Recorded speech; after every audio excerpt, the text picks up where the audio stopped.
تحياتي لكم، صباحكم مبروك. باش تعرف كن فيكون الله سبحانه وتعالى، كن فيكون. ناخذ حنا العبرة عباد الكلب بحاشاكم، لو شيان باللغة الفرنسية اللي تبع دوك الناس الأجانب ديال الإنجليز، وصايبوا ليه الباسبور وداو. يعني الله سبحانه وتعالى كن فيكون.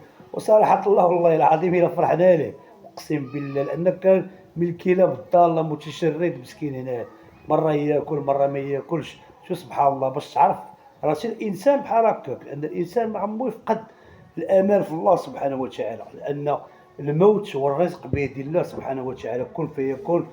إنسان آمن بالله سبحانه وتعالى، الرزق ضامن لك الله، والبلاصة فين غتموت، والنهار فوقاش غتموت، والدقيقة فوقاش غتموت، الله سبحانه وتعالى اللي عارف أي حاجة. يعني الإنسان آمن بالله سبحانه وتعالى. وتحياتي لك.